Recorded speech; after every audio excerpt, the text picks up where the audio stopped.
ಎಲ್ಲರಿಗೂ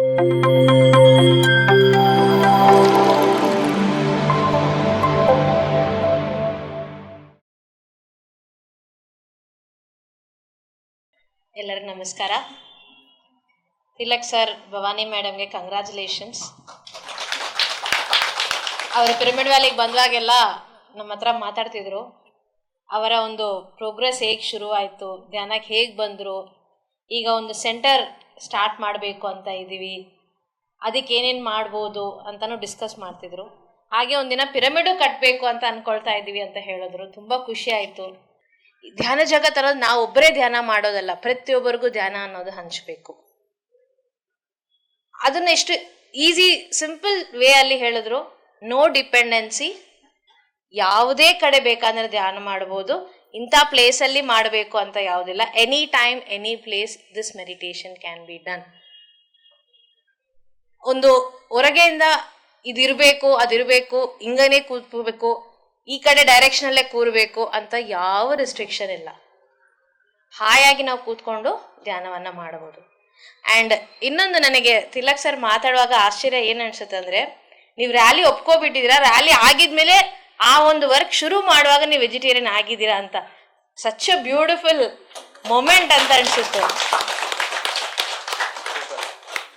ಏನಕ್ಕಂದ್ರೆ ಒಂದು ರ್ಯಾಲಿ ನೋಡಿ ಬೇರೆಯವರು ಟ್ರಾನ್ಸ್ಫಾರ್ಮ್ ಆಗೋದಲ್ಲ, ವ್ಯಾಲಿಗೋಸ್ಕರ ವರ್ಕ್ ಮಾಡಿದ್ರೆ ನೀವು ಟ್ರಾನ್ಸ್ಫಾರ್ಮ್ ಆಗಿದ್ದೀರಾ ಅನ್ನೋದು. ಆ ಒಂದು ರ್ಯಾಲಿ ಹೆಂಗ್ ಪವರ್ಫುಲ್ ಇರುತ್ತೆ ಅಂದರೆ, ನಾನು ಹುಟ್ಟಿ ಬೆಳೆದಿದ್ದೆಲ್ಲ ಚೆನ್ನೈ. ಸೊ ಅಲ್ಲಿ ಒಂದು ವೆಜಿಟೇರಿಯನ್ ರ್ಯಾಲಿ ಪತ್ರಿ ಸರ್ ಬಂದುವಾಗ ಮಾಡ್ತಿರುವಾಗ, ನನಗೆ ಆವತ್ತು ಸ್ಕೂಲ್ ಇತ್ತು, ಹೋಗೋಕ್ಕಾಗಿರ್ಲಿಲ್ಲ. ಅದೇನಪ್ಪ ರ್ಯಾಲಿ ಇಷ್ಟು ಜೋರಾಗಿ ನಡೀತಾ ಇದೆ, ಪತ್ರಿ ಸರ್ ಬಂದ್ರಂತ. ಚೆನ್ನೈ ಬಿಸಿಲು ಜಾಸ್ತಿ ಇರೋದ್ರಿಂದ ಅಲ್ಲಿ ಒಂದು ಚಾರಿಯಟ್ ಥರ ಇಟ್ಟು ಸಾರ್ ಅದರ ಮೇಲೆ ಕೂತ್ಕೊಂಡ್ರು. ಸುತ್ತಮುತ್ತ ಎಲ್ಲರೂ ಪ್ಲಕ್ ಕಾರ್ಡ್ಸ್ ಇಟ್ಕೊಂಡು ಸಾರ್ ಮಧ್ಯದಲ್ಲಿ ಒಂದು ರಥದಲ್ಲಿ ಬರ್ತಿದ್ರು. ಅದೊಂದು ವೆರೈಟಿ ತುಂಬ ಚೆನ್ನಾಗಿ ಮಾಡಿಸಿದ್ರು ಆವಾಗ. ಬಟ್ ನನಗೆ ಹೋಗೋಕ್ಕಾಗಿರ್ಲಿಲ್ಲ. ಅದೇನದು ಇಷ್ಟು ದೊಡ್ಡ ರ್ಯಾಲಿ ಮಾಡ್ತಿದಾರಲ್ವಾ, ನನಗೆ ಏನಕ್ಕೆ ಹೋಗೋಕ್ಕಾಗ್ತಿಲ್ಲ, ಅಯ್ಯೋ ಇಷ್ಟು ಮಿಸ್ ಮಾಡಿಬಿಟ್ನ ಅಂತ ತುಂಬ ನನಗೆ ಒಂಥರ ಆ ಟೈಮಲ್ಲಿ ಒಂದು worry. So why I couldn't do ಅಂತ ಒಂದು ಫೀಲಿಂಗ್ ಬಂತು. ನಾನು ಆ್ಯಕ್ಚುಲಿ ಹುಟ್ಟಿದಿಂದನೇ ವೆಜಿಟೇರಿಯನ್ನು ಮನೆಯಲ್ಲಿ. ಆಗಿದ್ರೆ ಸ್ಕೂಲಲ್ಲಿ ಫ್ರೆಂಡ್ಸು ಹಿಂಗೆ ಅಭ್ಯಾಸ ಆಗ್ಬಿಟ್ಟು ಆವಾಗ ಒಂದೆರಡು ಎಲ್ಲದು ನಾನು ಟೇಸ್ಟ್ ಮಾಡಿರ್ತೀನಿ. ಅದು ನನಗೆ ಬಂತು ಮೆಡಿಟೇಷನಲ್ಲಿ. ಸೊ ಆ ಎಲ್ಲೋ ಗೊತ್ತಿಲ್ಲದ್ರೆ ನೀನು ತಗೊಂಡಿದಿರೋದ್ರಿಂದ you couldn't come to rally ಅಂತ. ಸೊ ಒಂದು ರ್ಯಾಲಿಯಲ್ಲಿ ಭಾಗವಹಿಸ್ಬೇಕು ಅಂದ್ರೇನು ಎಷ್ಟು ಪ್ಯೂರಿಟಿ ಆಗಿ ಇರಬೇಕು ಅಂತ ನನಗೆ ಅನಿಸುತ್ತೆ ಅವಾಗ.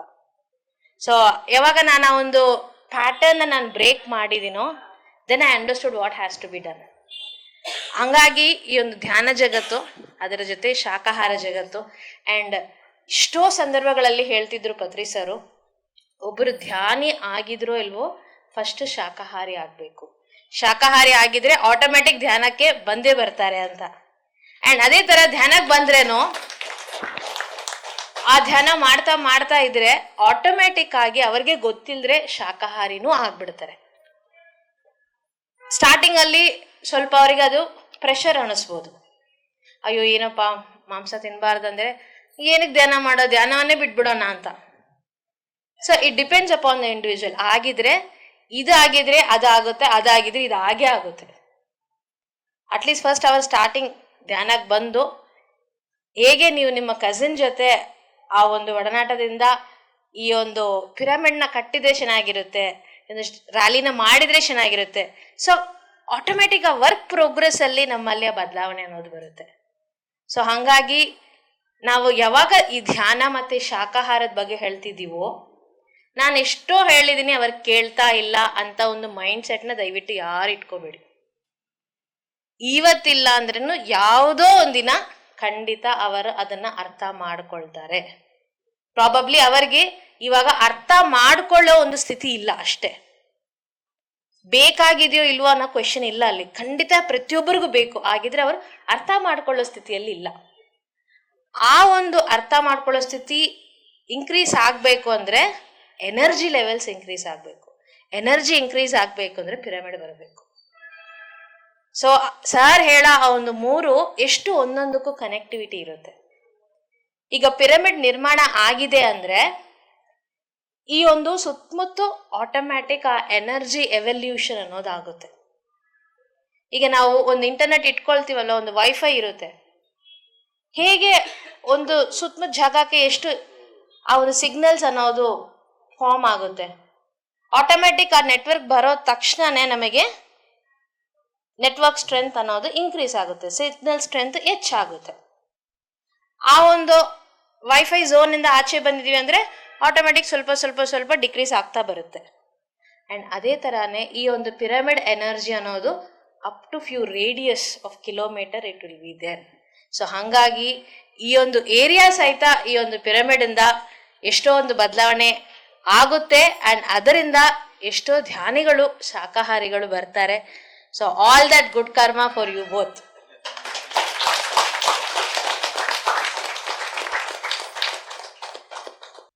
ನಾನೊಂದು ಚಿಕ್ಕ ಎಕ್ಸ್ಪೀರಿಯನ್ಸ್ ಶೇರ್ ಮಾಡಬೇಕು ಅಂತ.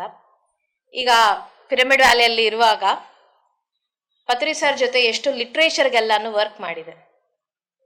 ಸರ್ ಒಂದು ಆರ್ಟಿಕಲ್ ತಗೊಬರ್ತಿದ್ದಾರೆ ಅಥವಾ ಒಂದು ಮ್ಯಾಗ್ಝಿನ್ನ ಪ್ರಿಂಟ್ ಮಾಡಬೇಕು ಅಂದರೆ ಪ್ರತಿ ತಿಂಗಳು ಬರೋ ಒಂದು ಸ್ಪಿರಿಚುವಲ್ ಇಂಡಿಯಾ ಮತ್ತು ಧ್ಯಾನ ಆಂಧ್ರ ಪ್ರದೇಶ ಆವಾಗಿದ್ದು, ಇವಾಗ ಪಿರಮಿಡ್ ಧ್ಯಾನ ಜಗತ್ ಅಂತ. ಸೊ ಪ್ರತಿ ತಿಂಗಳು ಆ ಒಂದು ಮ್ಯಾಗ್ಝಿನ್ ಪ್ರಿಂಟ್ ಮಾಡೋಕ್ಕೆ ಎಷ್ಟೋ ಕರೆಕ್ಷನ್ಸ್ ಮಾಡ್ತಿದ್ರು. ಮತ್ತು ಆರ್ಟಿಕಲ್ಸ್ನ ಬರೆಯುವಾಗ ಅದನ್ನು ಮತ್ತೆ ಸರ್ ಕರೆಕ್ಷನ್ ಮಾಡೋದು, ಮತ್ತೆ ನಾವು ಅದನ್ನು ರೀಟೈಪ್ ಮಾಡೋದು, ಮತ್ತೆ ಪ್ರಿಂಟೌಟ್ ತೊಗೊಬಂದು ಕೊಡೋದು. ಒಂದೆರಡು ಸತಿ ನೋಡ್ತಿರುವಾಗ ಐ ವಾಸ್ ಸೀಯಿಂಗ್ ಇವೆಲ್ಲ ಹಿಂದಿನ ಪೇಪರಲ್ಲೂ ಇತ್ತು, ಆವಾಗ ಅದನ್ನು ಏನಕ್ಕೆ ಕರೆಕ್ಷನ್ ಮಾಡಿಲ್ಲ ಅವರು, ಇವಾಗಲೇ ಏನಕ್ಕೆ ಮಾಡಿದ್ರು ಅಂತ ಡೌಟ್ ಬಂತು. ಸರಿ ಅವನ ಕೇಳೋಕ್ಕಾಗಲ್ವಲ್ಲ ಅಂತ ಸುಮ್ಮನೆ ಬಿಟ್ಬಿಟ್ಟು ಒಂದು ಓಂ ತತ್ಸತ್ ಅಂತ ಒಂದು ಕಾನ್ಸೆಪ್ಟ್ ಬರೆದ್ರು ಸರ್. ಸುಮಾರು 20 ವರ್ಷನ್ಸ್ ಕರೆಕ್ಷನ್ಸ್ ಆಯ್ತು ಅದು. ಅದೇ ಥರ ಪಿರಮಿಡ್ ವ್ಯಾಲಿಯಿಂದ ಕ್ಯಾಲೆಂಡರ್ಸ್ ಬರ್ತಿತ್ತು, ಅದೂ ಒಂದೊಂದು ಕ್ಯಾಲೆಂಡರ್ ಒಂದೊಂದು ವರ್ಷನೂ ಸುಮಾರು 12 to 15 ಟೈಮ್ ಕರೆಕ್ಷನ್ಸ್ ಮಾಡ್ತಿದ್ರು. ಒಂದು ಕ್ಯಾಲೆಂಡರಲ್ಲಿ ಇರೋ ಒಂದು ಕೊಟೇಶನ್ಗೆ ಇಷ್ಟು ಕರೆಕ್ಷನ್ಸ್ ಮಾಡ್ತಾರಾ ಅಂತ ಅನಿಸಿತ್ತು.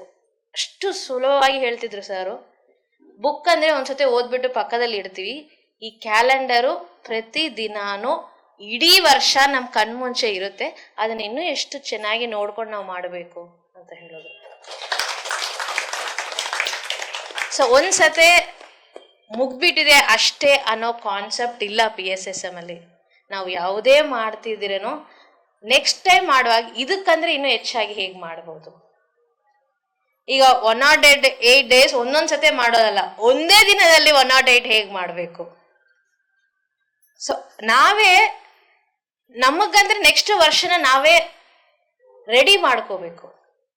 ಆ ಸಾಫ್ಟ್ವೇರ್ ಇವಾಗ ಒಂದು ವಾಟ್ಸಪ್ ಯೂಸ್ ಮಾಡ್ತೀವಿ ಅಥವಾ Android phone, apple phones use ಮಾಡುವಾಗ ಒಂದು ನ್ಯೂ ವರ್ಷನ್ಸ್ ಬರುತ್ತೆ, ಬೀಟಾ ಅಂತ ಬರುತ್ತೆ, ಮೆಟಾ ಅಂತ ಬರುತ್ತೆ, ಎಲ್ಲನೂ ಬರುತ್ತೆ.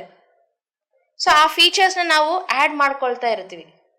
ಹಾರ್ಡ್ವೇರ್ ಚೇಂಜ್ ಮಾಡೋ ಅವಶ್ಯಕತೆ ಇಲ್ಲ, ಸಾಫ್ಟ್ವೇರ್ನ ಅಪ್ಡೇಟ್ ಮಾಡ್ಕೊಂಡ್ರೆ ಸಾಕಲ್ವಾ. ತುಂಬ ಹಳೇದಾಗ್ಬಿಟ್ಟಿದೆ ಅನ್ನುವಾಗ ಫೋನ್ ಹಾರ್ಡ್ವೇರ್ ಚೇಂಜ್ ಮಾಡ್ತೀವಿ, ಎಲ್ಲ ಮುಗ್ದಿದೆ ಅನ್ನುವಾಗ ಬಾಡಿನ ಚೇಂಜ್ ಮಾಡ್ತೀವಿ. ಬಟ್ ಈ ಒಂದು ಬಾಡಿಯಲ್ಲಿ ಇರುವಾಗಲೇ ನಮಗೆ ನಾವು ಆ ಒಂದು ಸಾಫ್ಟ್ವೇರ್ ಅಪ್ಡೇಷನ್ ಹೇಗೆ ಮಾಡ್ಕೊಳ್ತಾ ಇದ್ದೀವೋ, ನಮ್ಮ ಕೆಲಸ ನಾವು ಏನು ಮಾಡ್ತಿದೀವೋ ಅದಕ್ಕಂದ್ರೆ ನೆಕ್ಸ್ಟ್ ಹೆಚ್ಚಾಗಿ ಬೆಟರ್ ಆಗಿ ಹೇಗೆ ಮಾಡಬಹುದು ಅನ್ನೋದನ್ನ ನಾವು ದೃಷ್ಟಿ ಇಡಬೇಕು. ನೀವು ಸಹ ಧ್ಯಾನ ಜ್ಞಾನ ಪ್ರಚಾರ ಮಾಡಬೇಕೆಂದರೆ ಲಕ್ಷಾಂತರ ಜನಕ್ಕೆ ಪ್ರತಿ ಕ್ಷಣ ಸತ್ಯ ದರ್ಶನವನ್ನು ನೀಡುತ್ತಿರುವ PMC ಕನ್ನಡ ಚಾನೆಲ್ಗೆ ದೇಣಿಗೆ ನೀಡಿ ಸಹಾಯ ಮಾಡಿ. Kannada pyramid meditation channel foundation. ಹಾಗೆ ಈ ಒಂದು ಪರ್ಫೆಕ್ಷನಿಸಮ್ಗೆ ನೆಕ್ಸ್ಟ್ ಹೋಗ್ತಾ ಇರೋಣ. ಸೊ ಅಂತ ಒಂದು ಲಿಟ್ರೇಚರ್ ವರ್ಕಲ್ಲಿ ನಾನು ಪತ್ರಿಜಿ ಜೊತೆ ಮಾಡ್ತಿರುವಾಗ ಪಿರಮಿಡ್ ಎನರ್ಜಿ ಅನ್ನೋ ಒಂದು ಬುಕ್ನ ಮಾಡಿದ್ವಿ. ಪಿರಮಿಡ್ ಎನರ್ಜಿ, ಪಿರಮಿಡ್ ಪವರ್ ಅಂತ. ಪತ್ರಿ ಸರ್ ಈಗ ಬರಬೇಕು ಡಿಸೈನು. ಒಂದೊಂದು ಮಾಸ್ಟರು ಪಿರಮಿಡ್ ಬಗ್ಗೆ ಏನು ಹೇಳಿದ್ದಾರೆ ಅನ್ನೋದು ನನಗೆ ಒಂದೊಂದು ಪೇಜ್ ಬೇಕು ಅಂತ ಹೇಳಿದ್ರು. ಓಕೆ ಸರ್ ಅಂತ. ಸೊ ಇಡೀ ಪ್ರಪಂಚದಲ್ಲಿ ಯಾರ್ಯಾರೆಲ್ಲ ಪಿರಮಿಡ್ ಬಗ್ಗೆ ಏನೇನೆಲ್ಲ ಹೇಳಿದ್ದಾರೆ ಅಂತ ಎಲ್ಲವನ್ನ ಗ್ಯಾದರ್ ಮಾಡೋಕ್ಕೆ ಶುರು ಮಾಡಿದ್ವಿ. ಆವಾಗ ಒಂದೊಂದನ್ನ ನೋಡಿದರೆ ಅಂದರೆ ನಾವೇ ಪಿರಮಿಡ್ಸು ಗೊತ್ತು, ಒಂದು ಈಜಿಪ್ಟಲ್ಲಿ ಒಂದು ಪಿರಮಿಡ್ ಇದೆ ಅಷ್ಟೇ ಹೇಳ್ಕೊಳ್ತಿರ್ತೀವಿ. ಆಗಿದ್ರೆ ಈ ಒಂದು ಪ್ರಪಂಚದಲ್ಲಿ how many scientist, author's, spiritual ಗುರೂಸ್, masters have spoke about pyramid ಅಂತ ಗೊತ್ತಾಯ್ತು. ಆ ಪಿರಮಿಡ್ ಬಗ್ಗೆ ಆ ರಿಸರ್ಚ್ನ ಮಾಡ್ತಿದ್ರೆ ಬರೀ ಒಂದು ಇವಾಗ ನಾವು ಇದನ್ನ ಒಂದು ಸ್ಪಿರಿಚುವಲ್ ಪರ್ಪಸ್ಗೋಸ್ಕರ ಇದನ್ನ ಉಪಯೋಗ ಮಾಡ್ಕೊಳ್ತಾ ಇದ್ವಿ. ಒಂದು ಆರ್ಕಿಯಾಲಜಿ ಪರ್ಸ್ಪೆಕ್ಟಿವ್ ಆಗಿ ಹೇಗಿರುತ್ತೆ, ಒಂದು ಸೈಕ್ಯಾಟ್ರಿಸ್ಟ್ ಪರವಾಗಿ ಇದರಲ್ಲಿ ಕೂತ್ಕೊಂಡು ಅವರು ಸ್ಪೆಂಡ್ ಮಾಡಿದ್ರೆ ಹೇಗೆ ರಿಲ್ಯಾಕ್ಸೇಷನ್ ಆಗ್ತಾರೆ, ಒಂದು ಮೈಂಡ್ ವೇವ್ಸ್ ಅನ್ನೋದು ಹೇಗೆ ಬದಲಾವಣೆ ಆಗುತ್ತೆ. ಸೊ ನಮ್ಮ ಬಾಡಿಯಲ್ಲಿ ಹೀಲಿಂಗ್ ಪರವಾಗಿ ಅಂಡ್ ಎಷ್ಟೋ ಜನ ಪಿರಮಿಡ್ ವಾಸ್ತು ಅಂತಾನು ಮಾಡ್ತಿರ್ತಾರೆ. Vastu is nothing but energy correction. ಆ ಎನರ್ಜಿ ಬದಲಾವಣೆ ಆಗಿದ್ರೆ ಆಟೋಮೆಟಿಕ್ ಅಲ್ಲಿರೋರು ಬದಲಾವಣೆ ಆಗ್ತಾರೆ, ಅಲ್ಲಿರೋರ ಒಂದು ಮನಸ್ಸು, ಅವರ ಆಲೋಚನೆ ಬದಲಾವಣೆ ಆಗುತ್ತೆ. That's all. Such A simple concept. So ಹಾಗಾಗಿ ಈ ಒಂದು ಪಿರಮಿಡ್ ಅನ್ನೋದು ಎಷ್ಟೋ ಕಡೆ ಎಲ್ಲಾನು ಒಂದು ಚೇಂಜಸ್ನ ತಗೋ ಬರ್ತಾ ಇದೆ. ಆ್ಯಂಡ್ ಅದರಲ್ಲಿ ತುಂಬ ನನಗೆ ಜ್ಞಾಪಕ ಇರುವ ತುಂಬ ಇಷ್ಟವಾದಂಥ ಒಂದು ಎಕ್ಸ್ಪೀರಿಯನ್ಸ್ ಏನಂದರೆ, ಒಂದು ಕಡೆ ಪಿರಮಿಡ್ ಇತ್ತಂತ, so this is in Switzerland. ಆ ಪಿರಮಿಡಿಂದ ಬರೋ ಒಂದು ಆ ಕಡೆ ನೀರು ಫ್ಲೋ ಆಗ್ತಿತ್ತು. ಸೊ ಆ ನೀರು ಫ್ಲೋ ಆಗ್ತಾ ಇರುವಾಗ ಆ ಒಂದು ಸ್ಟ್ರೀಟ್ಸಲ್ಲಿ ಇರೋ ಆ್ಯನಿಮಲ್ಸ್, ಡಾಗ್ಸು, ಕ್ಯಾಟ್ಸು ಅಂತ ಅನಿಮಲ್ಸು ಆ ನೀರನ್ನ ಕುಡಿತಾ ಕುಡಿತಾ ಕುಡಿತಾ ಅದರಲ್ಲಿ ಒಂದು ಬದಲಾವಣೆ, ಹೀಲಿಂಗ್ ಹೇಗಾಗಿತ್ತು ಅನ್ನೋ ಒಂದು ಎಕ್ಸ್ಪೀರಿಯನ್ಸ್ನ ಒಂದು ಬುಕ್ಕಲ್ಲಿ ಶೇರ್ ಮಾಡಿದ್ರು. ಅದನ್ನು ಓದಿದ ತಕ್ಷಣ ಒಂದು ಬೆಕ್ಕು ಬಂದು ಪಿರಮಿಡ್ ಕಡೆಯಿಂದ ಬರೋ ಒಂದು ಪಿರಮಿಡ್ ಪಕ್ಕದಲ್ಲಿ ಬರೋ ಒಂದು ನದಿಯಿಂದ ಬರೋ ನೀರನ್ನ ಕುಡಿದ್ರೇನೆ ಅಷ್ಟು ಚೇಂಜಸ್ ಬಂದರೆ, ಪಿರಮಿಡ್ ಒಳಗೆ ಕೂತ್ಕೊಂಡು ಧ್ಯಾನ ಮಾಡಿದರೆ ಇನ್ನೆಷ್ಟೆಲ್ಲ ಅದ್ಭುತಗಳಾಗುತ್ತೆ. ನಾವು ಬರೀ ಕಣ್ಣು ಮುಚ್ಕೊಂಡು ಕೂತ್ಕೊಳ್ತೀವಿ, ನಮ್ಮೊಳಗೆ ಏನು ನಡೀತಾ ಇದೆ ಅನ್ನೋದು ನಮಗೆ ಗೊತ್ತಾಗೋದಿಲ್ಲ. ಸೊ ಇದನ್ನ ಒಂದು ವಿಷನ್ ಪೂರ್ವಕವಾಗಿ ಅಥವಾ ಇಂಟ್ಯೂಷನ್ ಪೂರ್ವಕವಾಗಿ ನಾವು ಅದನ್ನು ಅಂಡರ್ಸ್ಟ್ಯಾಂಡ್ ಮಾಡ್ಕೊಳ್ತೀವಿ. ನಾವು ಅಂಡರ್ಸ್ಟ್ಯಾಂಡ್ ಮಾಡ್ಕೊಳ್ಳೋದು ಒಂದಷ್ಟಿಗಿರುತ್ತೆ, ನಮಗೆ ಗೊತ್ತಿಲ್ಲದ್ರೆ ಆ ಚೇಂಜಸ್ ನಮ್ಮೊಳಗೆ ರೆಡಿ ಆಗ್ತಾ ಇದೆ. ಬಟ್ ಅದಕ್ಕೆ ನಾವು ರೆಡಿ ಆಗಿದ್ದೀವಾ ಇಲ್ಲೋ ಅನ್ನೋದು ಕ್ವೆಶನ್. ಇಲ್ಲಿರೋರು ಎಲ್ಲರೂ ರೆಡಿ ಆಗಿದ್ದೀರಾ ಚೇಂಜಸ್ನ ತಗೊಳಕ್ಕೆ? ಆ್ಯಂಡ್ ನಿಜವಾಗ ನನ್ನ ಒಂದು ಅದ್ಭುತ ಅವಕಾಶ ಯಾವಾಗಲೂ ಪಿರಮಿಡ್ ಒಳಗೆ ಇರೋಕ್ಕೆ. ಸೊ ಅಷ್ಟು ಅದ್ಭುತವಾದಂಥ ಒಂದು ಮೆಗಾ ಪಿರಮಿಡ್ ಈ ಮೈತ್ರೇಯ ಬುದ್ಧ ಪಿರಮಿಡಲ್ಲಿ. ನೀವು ಸಹ ಧ್ಯಾನ ಜ್ಞಾನ ಪ್ರಚಾರ ಮಾಡಬೇಕೆಂದರೆ ಲಕ್ಷಾಂತರ ಜನಕ್ಕೆ ಪ್ರತಿಕ್ಷಣ ಸತ್ಯ ದರ್ಶನವನ್ನು ನೀಡುತ್ತಿರುವ ಪಿಎಂಸಿ ಕನ್ನಡ ಚಾನಲ್ಗೆ ದೇಣಿಗೆ ನೀಡಿ ಸಹಾಯ ಮಾಡಿ. Kannada pyramid meditation channel foundation. ಆ ಒಂದು ಶಕ್ತಿ ತಾಣದಲ್ಲಿ ಇದ್ದು ಅಲ್ಲಿ ಬರೋ ಎಲ್ಲ ಮಾಸ್ಟರ್ಗಳನ್ನ ಮೀಟ್ ಮಾಡ್ತಾ, ಅಲ್ಲಿ ಬಂದಿರುವ ಎಲ್ಲರ ಹತ್ರ ಅವರ ಒಂದು ಸಜ್ಜನ ಸಾಂಗತ್ಯ, ಜ್ಞಾನ ಹಂಚಿಕೆ ಎಲ್ಲ ಸೇರಿ ಒಂದೇ ಕಡೆ ಸಿಗುತ್ತೆ. ಅದೇನಂದ್ರೆ ಅದೇ ಒಂದು ಪ್ರಪಂಚ, ಅಲ್ಲಿಂದ ಆಚೆ ಹೋಗೋ ಅವಶ್ಯಕತೆನೇ ಇರಲ್ಲ. ಅಲ್ಲಿ ಒಂದು ಡಿಫ್ರೆಂಟ್ ವರ್ಲ್ಡ್ ಅಂತಾನೆ ಹೇಳಬಹುದು, ಎಲ್ಲಾನು ಅಲ್ಲೇ ಸಿಗುತ್ತೆ. ಸೊ ಹಾಗಾಗಿ ಒಂದು 14 ವರ್ಷ ಒಂದೇ ಕಡೆ ಇದ್ದು ಆ ಒಂದು ಪ್ರೋಗ್ರೆಸ್, ಲೈಫ್ ಪ್ರೋಗ್ರೆಸ್ ಏನು ತಗೊಂಡು ಬಂದಿರ್ತೀವೋ ಅದನ್ನ ಇನ್ನೂ ಫಾಸ್ಟ್ ಪೇಸಲ್ಲಿ ತಗೊಂಡೋಗಕ್ಕೆ pyramid valley was a beautiful instrument for us ಅಂತ ಹೇಳ್ಬೋದು. ನಾವು ಆ್ಯಕ್ಚುಲಿ ಮದುವೆ ಆಗಿದ್ಮೇಲೆ ಬ್ಯಾಂಗ್ಳೂರು ಸಿಟಿಯಲ್ಲಿ ಇದ್ವಿ. ಯಾವಾಗೆಲ್ಲ ಪತ್ರಿ ಸರ್ ಬರ್ತಿರ್ತಾರೋ ಅವಾಗೆಲ್ಲ ಹೋಗಿ ಸರ್ನ ಭೇಟಿ ಮಾಡ್ಕೊಂಡು ಬರ್ತಿದ್ವಿ. ಮತ್ತು ಅಲ್ಲೇ 3 days ಇದ್ರೆ ನಾವು ಅಲ್ಲೇ ಉಳ್ಕೊಳ್ತಿದ್ವಿ. ಆ ಒಂದು ಟೈಮಲ್ಲಿ ಸರು ನೀವೇನಕ್ಕೆ ಇಲ್ಲಿ ಬರಬಾರ್ದು ಅಂತ ಕೇಳಿದ್ರು. ಹೌದಾ ಸರ್, ಓಕೆ ಅಂತ. ನನಗೆ ಅರ್ಥ ಆಗಿಲ್ಲ ಸರ್ ಫಸ್ಟ್ ಏನು ಹೇಳಿದ್ರು ಅಂತ. ಅದೊಂದು ಚಿಕ್ಕ ಇನ್ಸಿಡೆಂಟಿಂದ ನಡೆದಿದೆ ಅಂತ ಹೇಳ್ಬೋದು. ಸೊ ನನಗೆ ಕಾಫಿ ಟೀ ಎಲ್ಲ ನಾನು ಕುಡಿಯಲ್ಲ. ಸೊ ಪತ್ರಿ ಸರ್ ಅವತ್ತು ಕಾಫಿ ಕೇಳುವಾಗ, ಅಯ್ಯೋ ಪತ್ರಿ ಸರ್ ಯಾವುದು ಕೆಲಸ ಬೇಕಂದ್ರೆ ಮಾಡ್ಬೋದು ಅವ್ರ ಜೊತೆ, ಬಟ್ ಅಡುಗೆ ಅನ್ನೋದು ತುಂಬ ದೂರ, ಏನಕ್ಕಂದ್ರೆ ತುಂಬ ಸಿಟ್ಟು ಬರುತ್ತೆ. ಆ ಒಂದು ನನ್ನಲ್ಲಿ ಆ ಪ್ಯಾಟರ್ನ್ ಇತ್ತು. ಆ ಥಾಟ್ಸ್ ಅವತ್ತು ಬ್ರೇಕ್ ಆಯಿತು ಅಂತ ಹೇಳ್ಬೋದು. ಅವ್ರು ಕಾಫಿ ಕೇಳಿದ್ರು, ಓಕೆ ಸರ್ ಅಂತ ಕೊಟ್ಟಿದ ತಕ್ಷಣ ಯಾವುದು ಬೈಬಾರ್ದು ಅಂತ ಒಂದು ಟೆನ್ಷನ್ ಮೊಮೆಂಟಲ್ಲಿ ಇದ್ದೆ ಅಂತ ಹೇಳ್ಬೋದು. ಬಟ್ ಅವ್ರು ಸಡನ್ ಆಗಿ ತುಂಬ ಚೆನ್ನಾಗಿದೆ ಕಾಫಿ ಅಂತ. ಹೌದಾ ಅನ್ನೋ ತಕ್ಷಣ ಒಂದು ಮೂವೀಸಲ್ಲಿ ಬರುವಾಗ ಆ ಒಂದು ನದಿ ಅಲೆಗಳೆಲ್ಲ ಸ್ಟಾಪ್ ಆಗಿಬಿಟ್ಟಿದೆ, ತೆಂಗಿನಕಾಯಿ ಮರ ಎಲ್ಲ ಸ್ಟಾಪ್ ಆಗಿಬಿಟ್ಟಿದೆ, ಹಂಗ ಒಂದು ಬ್ಲ್ಯಾಂಕ್ ಸ್ಟೇಟಿಗೆ ಹೋಗ್ಬಿಟ್ಟಿದೆ ನಾನು. ಸೊ ಇಮಿಡಿಯೇಟ್ ಆಗಿ ಸಾರು, ನಾನು ಬಂದವಾಗೆಲ್ಲ ನೀನು ಕಾಫಿ ಕೊಡ್ಬೋದಲ್ವಾ, ನೀನು ಏನಕ್ಕೆ ಇಲ್ಲೇ ಬಂದ್ಬಿಡಬಾರ್ದು ಅಂತ ಕೇಳಿದ್ರು. ಆಯ್ತು ಸರ್, ನೀವು ಯಾವಾಗ ಬರ್ತೀರಾ ಅವಾಗೆಲ್ಲ ಬರ್ತೀನಿ, ಕಾಫಿ ಕೊಡ್ತೀನಿ ಅಂದೆ. ಇಲ್ಲೇ ಬಂದ್ಬಿಡು ನೀನು, ಅವಾಗ ಚೆನ್ನಾಗಿರುತ್ತಲ್ವಾ ಅಂತ. ಓಕೆ ಸರ್, ನೀವು ಹೆಂಗೆ ಹೇಳಿದ್ರೆ ಹಾಗೆ ಅಂತ. ಅದೇನಂದ್ರೆ ನೆಕ್ಸ್ಟ್ ಒಂದು ಸೆಕೆಂಡ್ ಥಾಟ್ ಅನ್ನೋದು ಇರಲಿಲ್ಲ. ನನಗೆ next step of my life ಏನು, ನನ್ನ ಲೈಫ್ ಪರ್ಪಸ್ ಏನು ಅಂತ ಗೊತ್ತಿಲ್ಲದ್ರೆ ಇರ್ಬೋದು, but my guru knows. So ಅವರು ಪ್ರತ್ಯಕ್ಷವಾಗಿ ಅಲ್ಲಿ ನಿಂತು ನನಗೆ ಆ ಒಂದು ಸೂಚ್ಯವನ್ನ ಕೊಟ್ಟರು ಅಂದರೆ there is something inside it. ಅದು ಏನಂತ ತಿಳ್ಕೊಂಡು ನಾನು ಎಸ್ ಅಂತ ಹೇಳಿಲ್ಲ. ಎಸ್ ಅಂತ ಹೇಳಿದ ತಕ್ಷಣ ನಮಗೆ ಅದು ರಿವೀಲ್ ಆಯಿತು. ಆ್ಯಂಡ್ ಆ್ಯಕ್ಚುಲಿ ಆ ಡಿಸ್ಕಷನ್ ನಡೆಯುವಾಗ ನಾನಿದ್ದೆ ಸರ್ ಜೊತೆ, ಚಂದು ಸರ್ ಸಹಿತ ಇರಲಿಲ್ಲ. ನಾನು ಚಂದು ಸರ್ನ ಕೇಳ್ಬಿಟ್ಟು ಹೇಳ್ತೇವಲ್ಲ, ಓಕೆ ಸರ್ ಬಂದ್ಬಿಡ್ತೀವಿ ಅಷ್ಟೇ, ಆಮೇಲೆ ಕತೆ ಆಮೇಲೆ. ಸೊ ಚಂದನ ಮೀಟ್ ಮಾಡೋಗ್ನ ಸರು, ನಾನು ಶಾಲಿನಿಗೆ ಹೇಳಿದ್ದೀನಿ, ಅವಳು ಇಲ್ಲಿ ಬಂದ್ಬಿಡ್ತಾಳೆ, ನೀನು ಸಿಟಿಯಲ್ಲಿ ಎಲ್ಲ ವರ್ಕ್ಸ್ ನೋಡ್ಕೋ ಅಂತ ಹೇಳಿದೆ. Okay sir fine. ಆಗ ನಮಗೆ ಮದುವೆ ಆಗಿ ಒಂದು 3 ಮಂತ್ಸ್ ಆಗಿರಲಿಲ್ಲ ಅಷ್ಟೇ. ಏನೋ ಅಂತಿದ್ರು, ಆಯ್ತು ಓಕೆ ಆಮೇಲೆ ನೋಡೋಣ. ಅದು ನಾವಿಬ್ರು ಮಾತಾಡ್ಕೊಳ್ಳೋ ಅಷ್ಟು ಸಿಚುವೇಶನ್ ಟೈಮೂ ಸಿಕ್ಕಿರ್ಲಿಲ್ಲ ಆ ಟೈಮಿಗೆ. ಬಟ್ ಎಷ್ಟು ಬ್ಯೂಟಿಫುಲ್ ಆಗಿ ಅಂದರೆ ಅದು ಹೇಗೆ ಅನಿಸಿದೆ ಅಂದರೆ he also tested us. So ಇಂಥ ಒಂದು ಸಿಚುವೇಶನ್ ಇರುವಾಗ what would be your reaction ಅನ್ನೋದನ್ನ ಸಹಿತ ಅವರು ಒಂದು ಮಾಸ್ಟ್ರಿ ಅನ್ನೋದು ಟೆಸ್ಟಿಂಗ್ ಇರುತ್ತಲ್ವಾ, ಅದನ್ನು ಸಹಿತ ನಮಗೆ ಅನಿಸಿತ್ತು.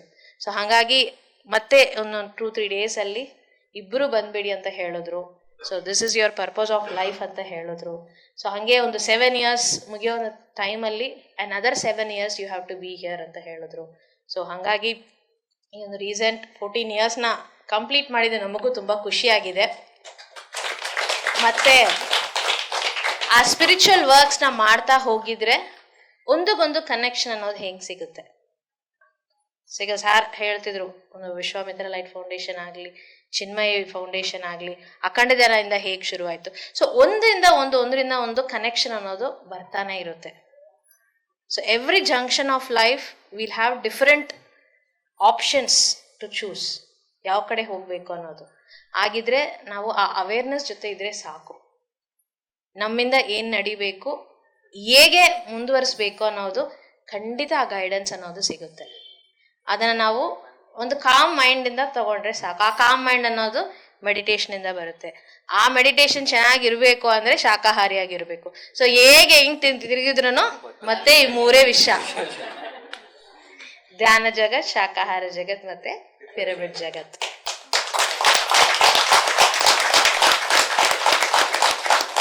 PMC ಕನ್ನಡ ಚಾನೆಲ್ ಅನ್ನು ಲೈಕ್ ಮಾಡಿ, ಶೇರ್ ಮಾಡಿ, ಸಬ್ಸ್ಕ್ರೈಬ್ ಮಾಡಿ ಮತ್ತು ಮಾಡಿಸಿ. ಎಲ್ಲರಿಗೂ ಧನ್ಯವಾದಗಳು.